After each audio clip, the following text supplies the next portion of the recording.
어떤 분이 목사님 도대체 망대는 어떻게 만드는 겁니까? 그렇게 물어보더라고요. 맨날 망대 그러는데 도대체 이걸 어떻게 만드는 거냐? 혹시 아마 브로커로 만드는 건 줄 알았는 것 같아요. 그분은 망대를. 제가 그래서 간단히 얘기를 했습니다. 지금 집사님도 망대를 만들고 망대의 축복을 누리고 있지 않습니까? 망대 없는데 어디 망대겠습니까? 우리가 지금 성전 건축을 놓고 릴레이를 기도하지 않냐? 그 기도하는 그 자리, 그 시간이 망대라 바로 기도의 망대라. 그 최소한도 우리 교회 안에 우리 아이들까지 다 합쳐서 한 100군데 망대 있습니다. 100군데. 대단한 거죠. 이제 그 망대의 역할을 제대로 감당만 하면 그러면 이제 역사가 일어나는 것입니다. 어떻든 릴레이 기도하시며 애쓰고 우리 수고하시는 모든 성도님들 망대의 축복을 최고로 누리시기를 간절히 축원합니다. 오늘 우리 10절에 보면 장로님 말씀 봉독하셨는데 10절에 보면 그랬습니다. 바울이 그 환상을 보았을 때 여러분 내용은 아시죠? 이제 길이 막혔을 때 아시아나 가려고 다 길이 막혀가지고 들어와 해서 기도하고 있는 겁니다. 지금 그 기도하고 있을 때 환상이 나타난 겁니다. 하나님 보이셨죠? 그 환상을 보았을 때 우리가 곧 마게도냐로 떠나기를 힘쓰니 이는 하나님이 저 사람들에게 마게도냐 사람들에게 그 유럽 지역에 있는 사람들에게 복음을 전하라고 우리를 부르신 줄로 인정함이라. 자기 신들의 정체성이 뭔지를 정확하게 안 겁니다. 아, 왜 하나님이 우리가 아시아로 가려고 하는데 길을 막아가지고 우리를 인도하시는가? 그 이유를 안 거죠. 그렇습니다. 우리가 하루를 살아도 이유를 알고 살아야 돼요. 하나님 왜 이 일을 하시게 하나? 하나님 왜 이 사람을 만나게 했을까? 하나님 나를 왜 일로 인도하시는 걸까? 이유를 알아야 되죠. 무의미하면 곤란하죠. 그래서 오늘 저는 제목을 사도 바울이 얘기했던 것처럼 복음을 전하라고 우리를 부르신 하나님. 그래서 하나님은 나를 불렀는데 다른 이유가 없습니다. 복음 전하라고. 복음 전하는 여러분 되시길 간절히 축원합니다. 그래서 우리가 도대체 전도의 비밀, 전도의 축복이 뭔가 잘 아는 내용이지만 간단하게 몇 마디만 드리겠습니다. 성경 구절 몇 군데를 제가 보겠는데 고린도전서 1장 21절에 보면 이 세상이 자기 지혜로 하나님을 알지 못하므로 하나님께서 전도에 미련한 것으로 믿는 자들을 구원하시기를 기뻐하셨도다. 성경 말씀입니다. 전도가 뭐냐? 세상 사람을 건져내는, 죄와 저주와 멸망 가운데 빠진 사람을 건져내는 하나님의 방법이라. 전도가. 그러니까 전도자는 하나님의 방법을 따라 사는 사람입니다. 전도자는. 세상 없어도 안 됩니다. 전도자. 복음을 통해서 사람의 생명을 사는 일을 감당하는 그 사람은 하나님의 계획 속에 있는 사람이죠. 하나님 기뻐하시죠, 그 사람을. 한 군데 마가복음 1장 38절에는 여러분도 잘 아시겠지만 예수님이 하신 말씀입니다. 우리가 다른 가까운 마을들로 가자. 예수님이 하신 말씀입니다. 복음을 전하시다가 지금 제자들한테 한 얘기거든요. 거기서도 전도하리니 내가 이를 위하여 왔노라. 예수님이 내가 이 세상에 온 이유가 전도하러 왔다. 그 우리를 보내신 겁니다. 뭐라고? 전도하라고.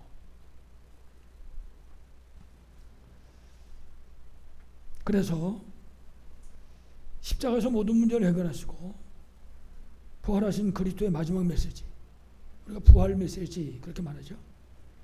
전부가 전도 메시지입니다. 마태복음, 마가복음, 또 사도행전 전부가 다. 그래서 마태복음 28장 18절에는 모든 민족에 가라. 뭐 하려고? 복음 전하라고. 마가복음 16장 15절 이하에는 뭐라고 그랬습니까? 만민에게 복음을 전파해라. 병든 자를 치유해라. 뭐냐? 복음 전하려고. 사도행 1장 8절은 땅끝까지 가라. 땅끝까지. 뭐라고? 복음 전하라고. 그 복음이 땅까지 가면 그제야 끝이리라. 그렇게 말씀하셨습니다. 전도가 끝나면 세상도 끝나는 것입니다. 우리에게도 전도가 끝나면 그 인생이 끝나는 것입니다. 그래서 가끔씩 생각합니다. 하나님, 내게 있어서 전도의 사역이 끝나면 그렇습니다. 세상 어떤 일을 할지라도 그 인생도 끝나는 거 아니겠습니까? 항상 기억해야 되겠죠. 그래서 특별히 디모데후서 4장 2절에 보니까 전도를 말할 때 그랬습니다. 너는 말씀을 전파하라. 때를 얻든지 못 얻든지 복음 전할 기회가 되든 말든 말을 하는데 상대방이 듣든지 말든지 신경 쓰지 말고 때를 얻든지 못 얻든지 항상 힘써라. 왜 그렇습니까? 전도는 바로 우리의 사명이요, 세상을 살릴 하나님의 계획이기 때문에 그렇습니다. 여기서 벗어나면 그러면 곤란한 겁니다. 그 인생이. 그래서 하나님은 우리를 구원하신 그 순간에 우리 정체성이 정해진 거예요. 선교사. 우리 현장은 선교지. 우리 모든 만남은 전도 대상자. 여러분 잘 아시잖아요. 영원한 언약 예수 그리스도, 시대적인 언약 땅끝까지 복음 전해야 돼. 세계 복음은. 우리 개인이 가지고 있는 언약 지금 말씀드린 것처럼 전도입니다. 선교사, 선교지. 생명 살려야 될 구원받을 대상자인 것입니다. 여러분들이 이 언약 붙잡고 승리하시기를 간절히 축원합니다. 자, 오늘 본문 16장 10절에 금방 말씀드린 것처럼 하나님께서 복음을 전하라고 우리를 부르셨다. 그렇게 말씀했습니다. 그 지금 장로님도 기도하셨지만 마가복음 3장 13절 이하에도 예수님이 불렀습니다. 원해서. 그 원하시는 목적이 뭐냐? 전도하라고. 그래서 그 전도 위에서 예수님이 사람을 불러가지고 함께 있었다. 불러가지고 원해서 불러가지고 함께 생활했다고요. 동고동락. 그래서 전도가 뭔지를, 무엇을 전해야 될지를 말씀하신 것입니다. 그래서 사실은 귀신을 쫓아내는 게 우리 권세를 휘두르는 것이 아니라 전도하기 위해서. 왜냐하면 귀신이 붙잡고 전도 못하게 하니까. 다른 말로 하면 우리가 전도의 문이 안 열리는 것, 전도하지 못하는 것, 혹은 전도 안 하는 이유는 뭐냐? 귀신한테 당하고 있는 거죠. 이 세력이 못하게 하는 거예요. 이게 광명의 천사같이, 이게 우는 사자같이 온갖 수단과 방법을 가리지 않고 전도 못하게 하려고. 속지 말고 승리하시기를 간절히 축원합니다. 그래서 오늘 우리 첫 번째, 이 전도 때문에 우리가 항상 붙잡고 누릴 것입니다. 다시 말하면 우리가 복음을 전파하기 위해서, 전도자의 사명을 감당하기 위해서 붙잡고 누려야 될 것입니다. 첫 번째가 우리가 너무나 잘 아는, 귀에 못이 배기도록 잘 아는 사도행 1장 1절. 예수님이 그리스도입니다. 전도의 최고의 메시지죠. 예수가 그리스도다. 그리고 오직 예수 얘기하는 것입니다. 그냥 예수가 아니고 오직 예수, 오직 복음을 말하는 것입니다. 왜냐하면 복음은 예수 그리스도, 예수가 그리스도라는 사실을 설명하는 것이 복음입니다. 그 사실을 말하는 거죠. 그래서 복음이 필요한 사람에게는 복음이 전해지게 되고 생명이 살아나게 되는 것이죠. 그래서 우리가 모든 만남, 그리고 우리가 하는 모든 현장에서 뿐만 아니라 모든 문제를 붙잡고 거기에 이 그리스도를 적용하는 것입니다. 왜냐하면 그 모든 곳에 그리스도가 절대로 필요하기 때문인 것입니다. 이래서 먼저 우리가 그리스도의 비밀을 체험하는 것이죠. 그리고 지속해서 누리는 것입니다. 복음을. 그 우리는 세상 앞에, 사람 앞에 증인으로 서는 것이죠. 그래서 사람들이 우리 쳐다보고, 야, 저 사람 보니까 나도 열심히 돼야 되겠어. 그러면 되는 겁니다. 아유, 저거 보니까는 예수는 무슨 곤란한 겁니다. 그러면. 그래서 우리 인생 모든 문제 해답이 오직 그리스도라고 하는 사실에 대한 분명한 증거를 우리가 붙잡아야 됩니다. 그래서 그 증거 가지고 사람도 만나고 또 현장과 모든 문제 앞에 서는 것입니다. 이 증거 가지고, 이 증거 없으면 거기 가서 서봐야 아무 소용도 없습니다. 예수가 그리스도라는 분명한 증거 가지고 만남 앞에, 현장 앞에, 문제 앞에 서는 것입니다. 뭘로? 그리스도의 증인으로. 그러면 그 현장에 그리스도를 통해서 생명운동이 일어나게 되는 것이죠. 그렇기 때문에 늘 말하는 것처럼 예수 그리스도로 완전 해답과 결론이 나야 되는 것입니다. 맞아, 끝난 거다. 이거는 예수님이 물론 다 이뤘다고 말씀하셨지만 그리스도 언약 붙잡고 승리하시 바라겠습니다. 자, 두 번째 사도행 1장 3절입니다. 하나님의 나라이죠. 오직 하나님의 나라. 고린도전서 15장 3절로 4절에 보면 성경대로 우리 죄를 위해서 죽으시고 성경대로 3일 만에 다시 살아나셨다. 예수님에 대해서 그렇게 말합니다.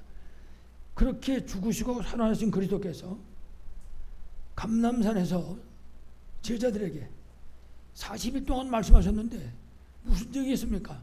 하나님 나라에 대해서. 하나님 나라에 대해서 40일 동안 말씀하셨습니다. 하나님인 예수 그리스도께서. 그 하나님의 나라의 비밀은요, 우리가 이 땅에 사는 동안에 전도자로 살아야 되는 분명한 이유와 목적과 내용이 들어있는 것입니다. 그러니까 그거 모르면 아무것도 못하는 거죠. 40일 동안. 그래서 우리가 생각하게 됩니다. 나는 하나님 나라에 대해서 무엇을 알고 있는가? 나는 하나님 나라에 대해서 뭘 알고 있는가? 나는 사람을 만났을 때 하나님 나라에 대해서 뭐라고 말하고 있는 사람인가? 나를 통해서 하나님 나라에 무엇이 전달되고 있는가? 물어봐야 됩니다. 내용을 가져야 되겠죠. 그래서 먼저 우리에게, 그리고 우리 만남과 현장에 하나님의 나라가 임해야 됩니다. 그게 하나님의 절대 계획입니다. 제일 먼저 내게 임하고 그 다음에 내게 임한 그 하나님의 나라의 비밀이 우리의 만남과 현장에 임할 수 있어야 됩니다. 그게 하나님의 계획입니다. 하나님의 계획이 아니라 하나님의 절대 계획입니다. 그리고 우리의 사명인 것이죠. 그래서 하나님께서는 우리에게 이 사명 감당하라고 하늘 보좌의 배경을 주신 것입니다. 그리고 어마어마한 거죠. 우리가 저 기도하는 시간에 릴레이로 이 하늘 보좌의 배경을 누릴 수 있는 거거든요. 바쁘다 시간 없으면요, 간단하게 해도 돼요. 성삼위 하나님, 9가지 보좌의 비밀, 그거 가지고 삼시다 하는 거잖아요. 그 짧은 시간에 조금씩 풀어서 기도할 수 있고, 그 하늘 보좌의 배경을 하나님 주셨으니까 그 비밀을 누리는 것이죠. 그래서 생각해 돼. 하루를 살고 저녁 때 자기 전에 너 오늘 하루 종일 하나님 나라의 비밀, 그 하늘 보좌의 배경 얼마나 누렸냐 질문해야 되는 겁니다. 그게 묵상의 시간입니다, 여러분. 그 시간에 이 비밀을 우리가 질문도 하고 다시 누리기도 하고 사실 때로는 회개도 하고 그런 시간으로 붙잡아야 되겠죠. 그래서 우리가 이 하늘 보좌의 배경을 실제로 누릴 수 있을 때 그 현장에 하나님 나라가 임하는 것입니다. 그렇습니다. 그러니까 하나님 나라가 임해야 그 현장에 우리가 그 축복 속에 사는 거죠. 하나님 나라의 비밀을 실제로 누리시기를 간절히 축원합니다. 그리스도 하나님 나라, 그리고 사도행 1장 8절 오직 성령 충만입니다. 오직, 다른 거면 안 되니까 오직. 그래서 그리스도께서 우리에게 주신 마지막 강단 메시지, 오직 성령 충만입니다. 우리에게 주신 약속의 말씀이죠. 그래서 초대교회가 이 약속을 붙잡고 열흘 동안, 며칠 동안이요? 열흘 동안 10일 동안 집중으로 기도했습니다. 그 10일 동안 집중으로 기도하는 게 24가 제가 해보니까 좀 쉽지가 않더라고요. 여러분은 어쩐지 모르겠는데. 그래서 이제 병원에 가서 수술하고 그 다음 갈 때까지 며칠 날짜가 있잖아요. 좋다. 열흘 초대교회가 집중했는데 내가 집중기도 축복을 줘야지. 그런데 그거 잘 안 되는 거 있죠. 한 달 정도 기간이 남아있는데도 잘 안 되더라니까. 그래서 그게 기도 제목이 됐어요. 하나님, 정말 말씀이 얘기하는 것처럼 집중할 수 있는 기도 비밀을 우리에게 주시옵소서. 여러분도 저를 위해서 그렇게 기도하시기 바랍니다. 집중할 수 있도록. 여러분도 집중해 축복 누리기를 간절히 축원합니다. 초대교회가 열흘 동안 집중했는데 바람과 불 같은 성령의 역사가 임하게 된 겁니다. 이래가지고 모든 문이 다 열려버렸어요. 그럼 끝나는 거잖아요. 그러니까 마가다라방에서 집중을 했더니 모든 문이 다 열려졌어요. 거기서부터 시작이잖아요. 예루살렘, 유다, 사마리아 땅.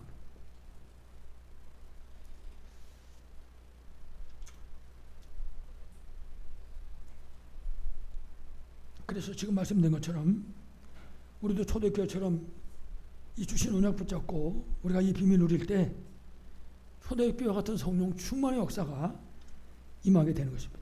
그러면 성령의 역사 따라서 하늘 보좌 배경을 실제로 누리게 되는 거죠. 힘을 얻게 되는 것입니다.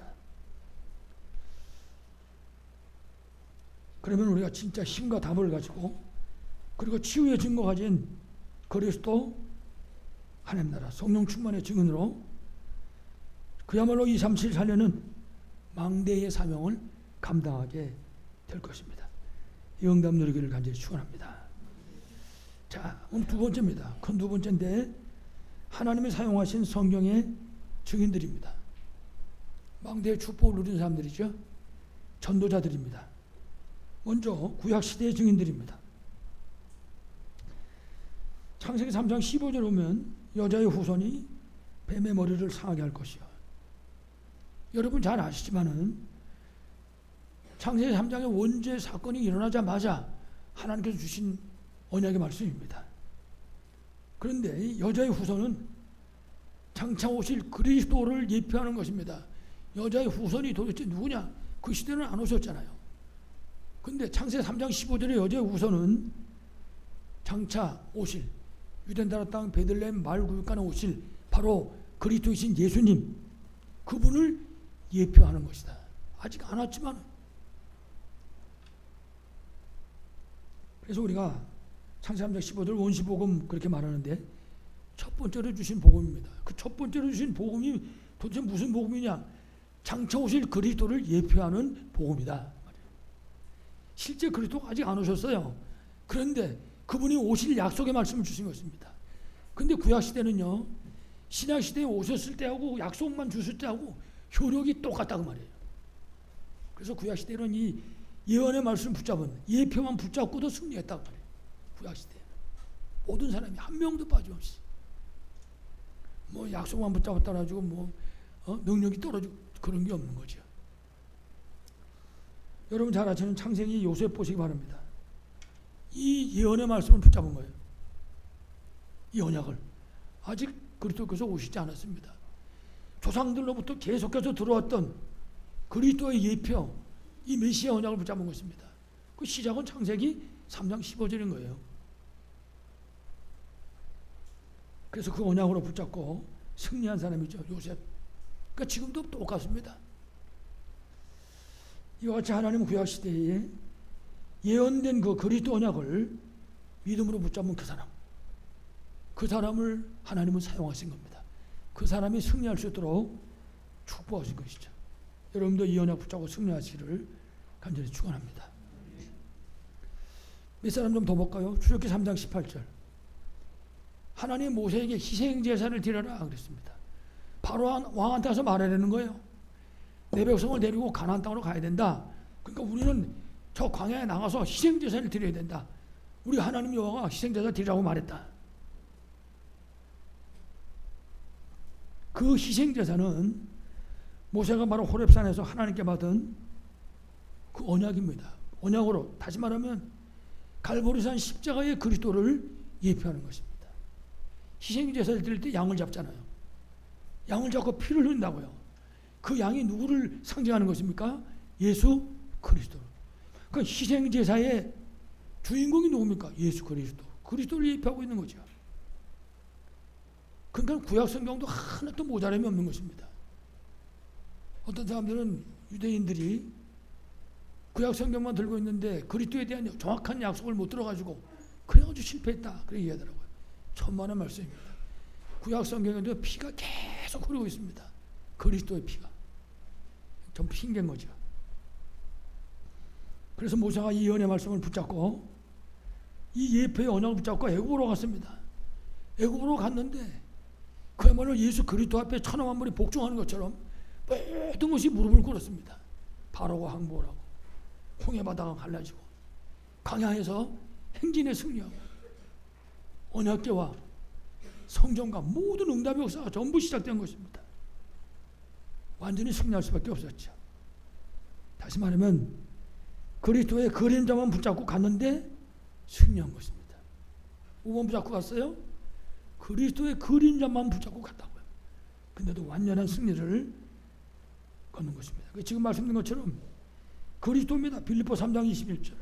그리스도 앞에는 만물이 복종해야 되거든요. 그리스도 앞에. 빌립보 2장 10절에 보니까 그리스도 앞에 모든 무릎을 꿇어야 된다. 그렇게 말씀했습니다. 그렇습니다. 이 언약을 붙잡고 가니까 그 앞에 모든 것들이 무릎을 꿇을 수밖에 없었던 것이죠. 여러분 앞에 여러분이 붙잡고 가는, 여러분이 언약으로 붙잡고 가는 그리스도 이름 앞에 만물이 무릎 꿇는 역사 있기를 바라겠습니다. 한 사람 더 보겠습니다. 사무엘상 16장 1절로 23절. 여기는 사무엘과 다윗이 등장을 합니다. 사무엘이 언약에 대한 비밀을 알고 있고 그 사무엘이 다윗에게 언약궤에 관한 비밀을 전달했습니다. 이 두 사람에게 이 언약과 언약궤의 비밀을 갖고 있는 것이죠. 성전의 비밀을 갖고 있다고요.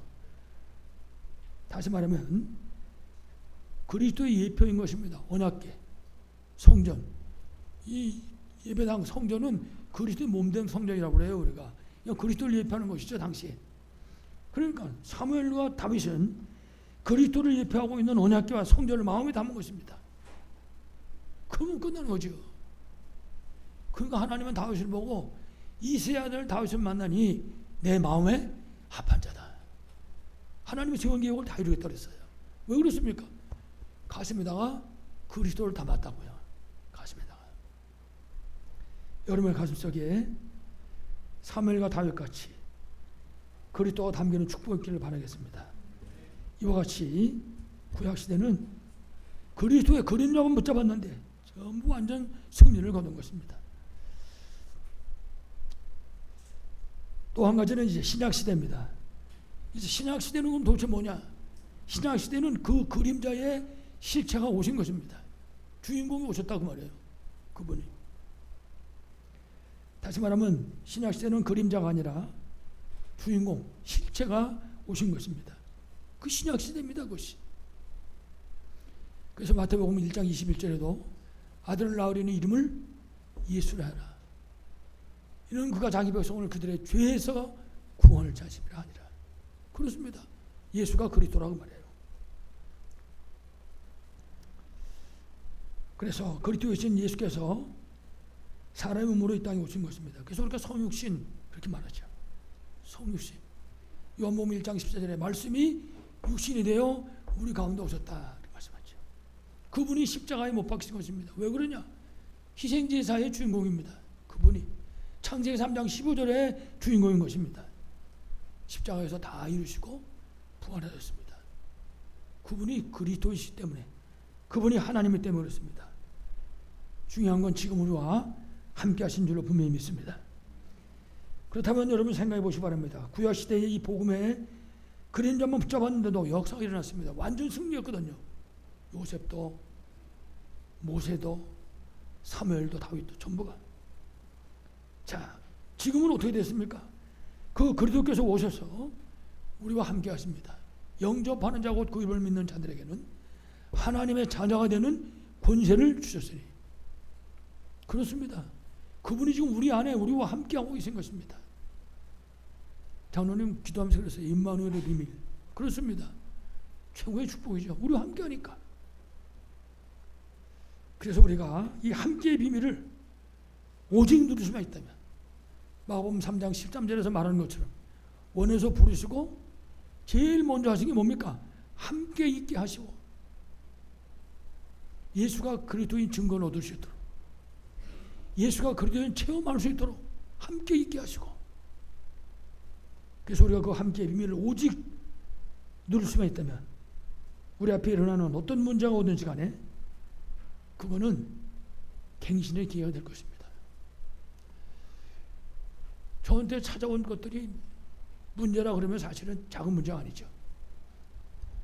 여러분에게 구체적으로 설명해 드릴 수는 없지만 저한테는 굉장히 갱신의 기회였습니다. 여러분한테는 말하기가 죄송스럽지.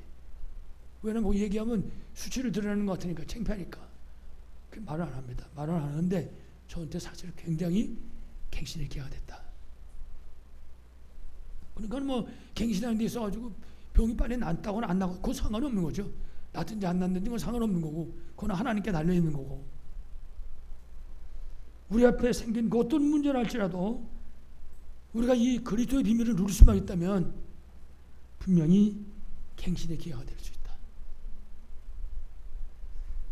오히려 오늘 우리 말씀에 있는 것처럼 그 문제 속에서 인생의 전환점을 찾아낼 수 있는 것이죠.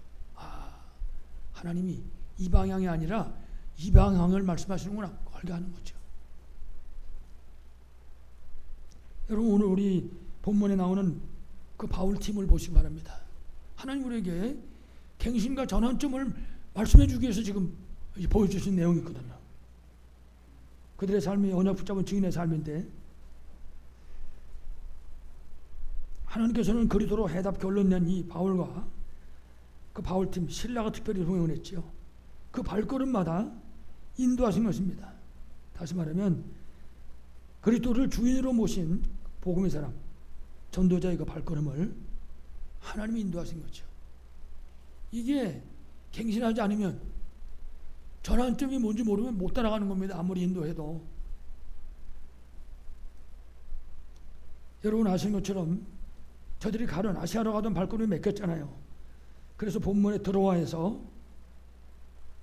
바울 팀은 그 밤에 기도한 것입니다. 그때 마게도냐로 인도하시는 거거든요. 다시 말하면 하나님이 부르시고 하나님께서 지금 사용을 하고 계신 것이죠. 그러니까는 바울 팀에게 뭐가 있었냐? 언약만 붙잡고 있는 것이 아니라 그 언약의 비밀을 누리는 드로아라고 하는 밤의 기도의 시간이 있었다고 말이에요. 그렇습니다. 우리에게 이 시간이 필요한 거죠. 아무리 깨닫고 몇 길을 뛰고 소용이 없는 거죠. 이 비밀을 누릴 수 있는 이 시간, 오늘 성경이 말하고 있는 드로아의 밤, 하나님이 직접 나타나셔서 길을 인도하시는 그 밤의 시간이 우리에게 필요한 것이죠.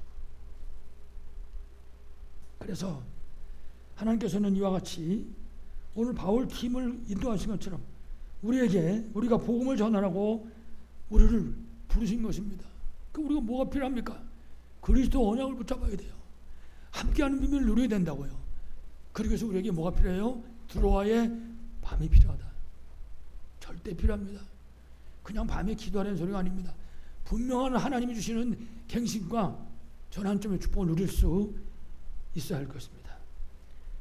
여러분 성경의 사도행전 11장 19절을 보면 스데반의 일로 일어나는 환난으로 말미암아 흩어진 자들이 그렇게 말씀합니다. 이건 다른 말이 아니고 지금 일어난 사건은 환난이 아니다. 환난이 아니고 복음을 전하라는 하나님의 절대 계획이다. 그러니까 그거 갱신 안 하면 모르는 것입니다. 하나님 전환점이 뭔지 모르면 절대 모르는 것입니다. 그럴 때 우리가 문제 보는 눈, 사건 보는 눈이 열려져야 됩니다. 분명히. 더 중요한 거는 하나님 말씀 보는 눈이 열려야 됩니다. 그래서 이 하나님 말씀 속에서 하나님 지금 내게 하시는 그 음성을 들을 수 있어야 할 것입니다. 하나님은 그 사람에게 드로아의 밤의 응답을 하게 해주신 것입니다. 그래서 지금 초대교회에 일어난 그 스데반의 환란이 아니라 전도와 선교의 문이 막혀있는 그 초대교회에 선교의 문이 열리는, 전도의 문이 열리는 전환점을 허락해 주신 것입니다. 이걸 본 거라고요. 이때까지 우리가 전도를 못했구나. 이때까지 우리가 선교의 문을 닫고 있었구나. 이 문을 열게 된 것입니다. 그걸 허락하신 거죠. 여러분 사도행전 12장에 보면 1절로 쭉 25절까지 성경 보면 1절에 보면 야고보가 순교당합니다. 창세기 12장에. 그 야고보 잡아 죽이니까 사람들이 좋아하거든요. 유대인들이. 그걸 보고는 베드로도 체포했습니다. 이래서 내일 아침에 이제 죽이려고 작정하고 기다리고 있는 거죠. 이때 초대교회 모여서 기도하는 겁니다. 마가다락방에. 그거는 마가다락방이 아니었습니다. 드로아의 밤이에요. 드로아의 밤. 그 기도의 현장을 통해서 하나님이 역사하신 거예요. 베드로만 감옥에서 꺼낸 것이 아니고 안디옥 교회가 최초로 선교단을 파송하는 사도행전 13장의 역사가 일어나게 된 것입니다. 그렇습니다. 전도와 선교가 막혀있다가 열렸단 말이에요. 우리가 왜 릴레이 기도를 합니까? 이유는 하나밖에 없습니다. 전도와 선교의 축복을 누리겠다는 거잖아요. 이방인의 뜰, 치유의 뜰. 왜 사람들을 치유합니까? 생명 살리려고, 복음 전하려고. 아이들의 뜰. 왜 그렇습니까? 저 땅까지 복음 전해야 되니까. 렘넌트 세워서.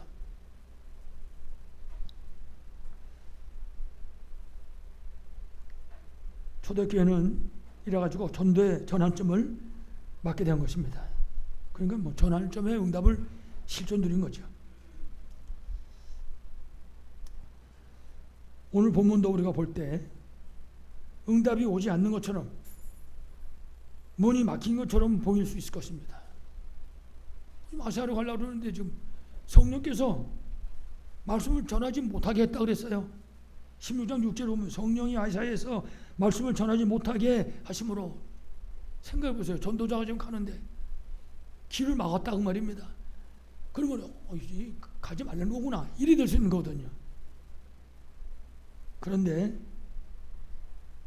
막힌 곳으로 끝난 것이 아니라 막아버리고 끝난 게 아닙니다.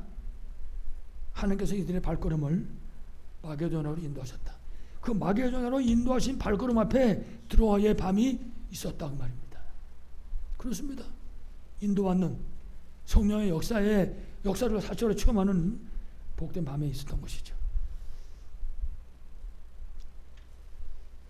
그래서 하나님이 주신 오직 복음의 언약을 붙잡고 우리가 하나님의 절대 계획 안에만 있다면, 그리고 정말 우리가 드로아의 밤 같은 그런 응답을 누릴 수 있다면 하나님께서는 하나님의 계획을 이룰 수 있는 전환점을 바울팀에게 주신 것처럼 우리에게 허락해 주실 줄 믿습니다.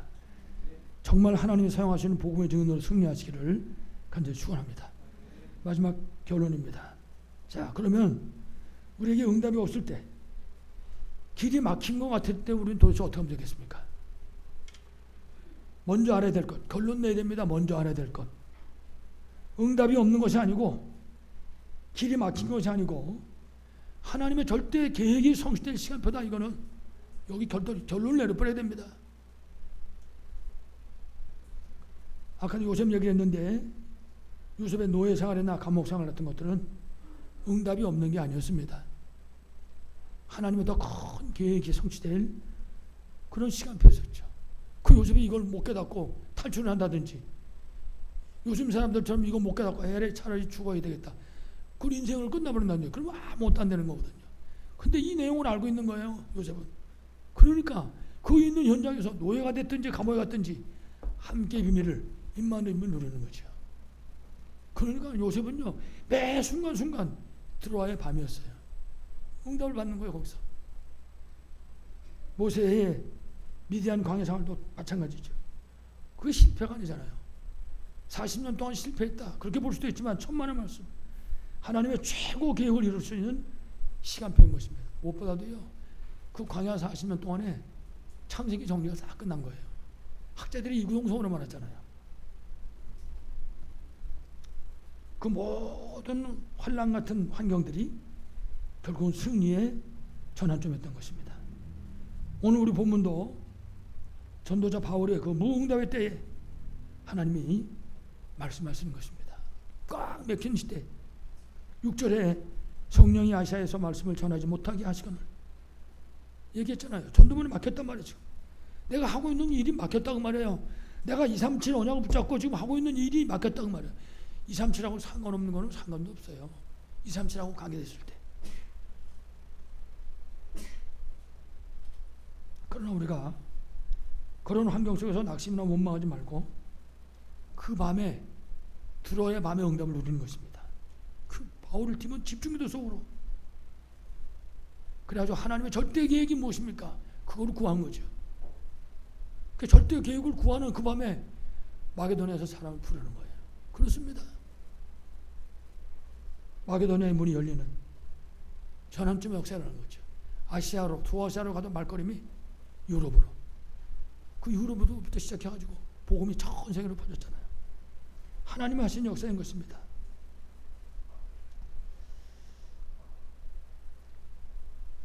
우리도 이와 같이 문이 막히고 응답이 없을 때, 문이 막혔다기보다 문이 막힌 것 같이 보여지고 응답이 없는 것 같이 보여질 때 바울팀처럼 하나님의 절대 계획을 찾아 누리셔야 됩니다. 그 시간에 해야 될 게 뭐냐? 갱신. 그 시간에 해야 될 게 뭡니까? 하나님이 무엇을 원하시는가? 전환점. 정신 차리고 발견해야 되죠. 그러는 의미에서의 오늘 본문 말씀은 굉장히 중요하죠. 왜냐? 우리에게 미리 가르쳐주고 있으니까. 문이 막혔을 때, 길이 막혔을 때, 답이 없을 때는 어떻게 하는 거냐? 바울팀처럼 언약을 붙잡고 들어와야 밤의 비밀을 누리는 것입니다. 다시 말씀드리지만은 오늘 본문의 바울팀이 그 무응답, 전도문이 막힌 경우 같은 그런 모든 것들은 오히려 세계를 살리는 전환점으로 바뀌어지게 되는 것입니다. 정말 사도 바울처럼 들어와야 밤에 응답을 누리시기 바라겠습니다. 자, 그뿐만 아니라 무응답이고 길이 막혔을 때 그 현장 이후에 그리스도의 부활의 메시지가 약속하신 그대로 다 성취된 것입니다.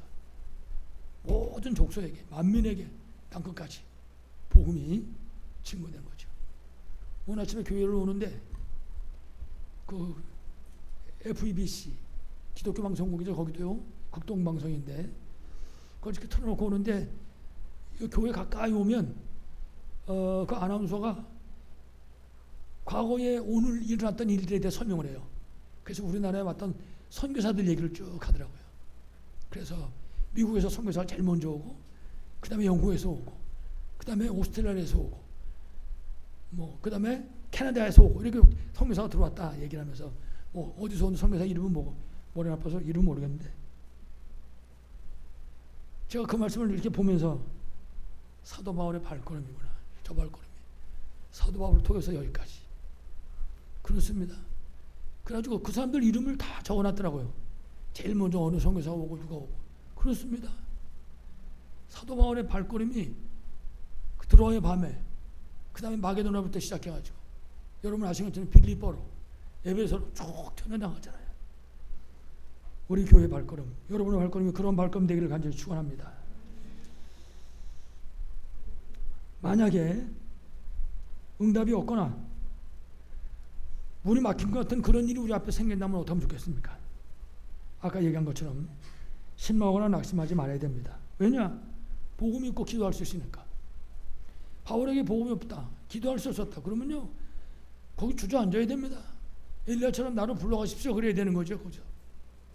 그런데 복음을 가지고 있고 기도할 수 있었습니다. 그 기도는요 유명한 들어와의 밤이라고. 그래서 그 문제 속에서 답을 찾아내고, 이게 갈 거냐 올 거냐 만약에 갈등이 생겼다면 갱신하는 것입니다. 바꿔야 되는 거죠. 내 힘으로는 안 되니까. 그래 우리가 기도할 수 있는 거죠. 하늘 보좌 배경을 누리는 것입니다. 만약에 이게 진짜 위기라면 그야말로 위기를 바꿔가지고 응답의 기회로 붙잡는 것입니다. 죄송하지만 제가 지금까지 쭉 기도하는 가운데 여러분 대한민국 기도원이라고 기도원 안 가본 데가 거의 없어요. 나중에 하다못해 이제 기도원을 안 가고 저 막 강화도 산에 텐트 하나만 들고 가가지고 밤에 지금 생각하면 미쳤지. 기도하러. 근데 그렇게 기도하고 다녔지만은 요즘같이 기도한 때는 없었던 것 같아요. 사실은. 솔직히 말해서 보고 알지. 이제 하나님 계획도 알잖아요. 여러분이 바울처럼 그 드로아에 응답받은 그 바울의 기도처럼 응답받고 승리하기를 간절히 축원합니다. 그래서 우리 오늘 본문처럼 하나님께서 더 큰 문을 예비해 놓았다는 사실을 잊지 말아야 됩니다. 아까 요셉 얘기도 하고 모세 얘기도 했습니다. 특히 요셉의 노예 생활과 감옥 생활,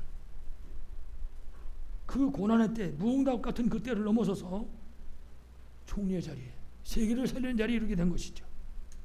바울 역시 이 드로아의 밤에 깊은 기도 속으로. 다시 말하면 어려움이 찾아왔을 때, 정말 낙심할 수밖에 없는 일이 찾아왔을 때 낙심한 것이 아닙니다. 최고의 응답을 누린 거죠. 그래서 우리도 바울처럼 낙심할 것이 아니라 기도 속으로 하나님의 계획을 찾아 누릴 수 있어야 할 것입니다. 그야말로 항상 기억해야 돼. 갱신의 기회로, 전환점의 기회로 들어와야 밤으로 우리가 연합을 붙잡는 것입니다. 이렇게 되면 빌립보 1장 6절의 말씀입니다.